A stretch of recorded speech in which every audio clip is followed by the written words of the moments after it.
Next जो है वो हम करेंगे second law of thermodynamics. Second law of thermodynamics जो है सेकंड लॉ ऑफ थर्मोडायनामिक्स की जो है वो दो स्टेटमेंट हैं, दो तरह से स्टेटमेंट है। इस एक को कहते हैं हम केल्विन स्टेटमेंट और एक जो है वो क्लॉसियस स्टेटमेंट है।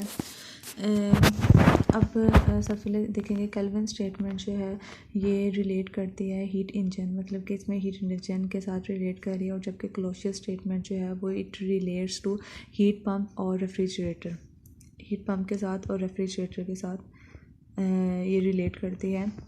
अब केल्विन, सबसे पहले हम केल्विन स्टेटमेंट की डेफिनेशन देखते हैं क्या है। No heat engine operating continuously in a cycle can extract heat from a heat reservoir and convert all of it into work। इसमें ये बताया कि ऐसा कोई भी हीट इंजन नहीं होगा जो कि ऐसा कोई हीट इंजन नहीं होगा जो कि हीट रिजर्वायर से जो हीट होगी वो वर्क डन से all the heat from the heat reservoir convert into work done, मतलब कि सारी की सारी जो हीट जो है वो वर्क डन में चेंज नहीं होगी without the zero heat loss, without the zero heat loss, मतलब कि ऐसा नहीं होगा कि यहाँ पे Q is equal to zero, कोई भी हीट लॉस नहीं हो और सारी की सारी हीट जो है वो वर्क डन में चेंज हो जाए, तो ऐसा सिस्टम हो ही नहीं सकता। ठीक है, ये इम्पॉसिबल है। उसके बाद अगर हम क्लॉसियस स्टेटमेंट देखें, क्लॉसियस ने हमें ये कहा था it is impossible to cause heat to flow from a cold body to a hot body without expenditure of energy, मतलब कि ऐसा कोई भी सिस्टम नहीं है कि जिसमें जो हीट जो है वो ट्रांसफ़र हो फ्राम लो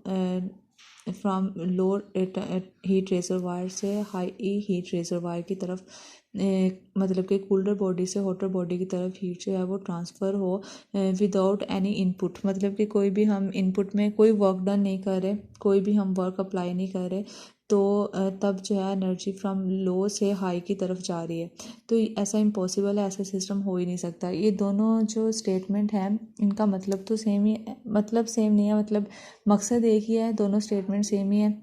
सेकंड लॉ के लिए ये दोनों स्टेटमेंट हैं। और जो सेकंड लॉ ऑफ थर्मोडायनामिक्स है, second law of thermodynamics is the definition of a new physical quantity the entropy. तो इसमें हम इंट्रोपी के बारे में पढ़ेंगे, इसने इंट्रोपी को भी इंट्रोड्यूस करवाया। अब हम देखते हैं इंट्रोपी होता क्या है।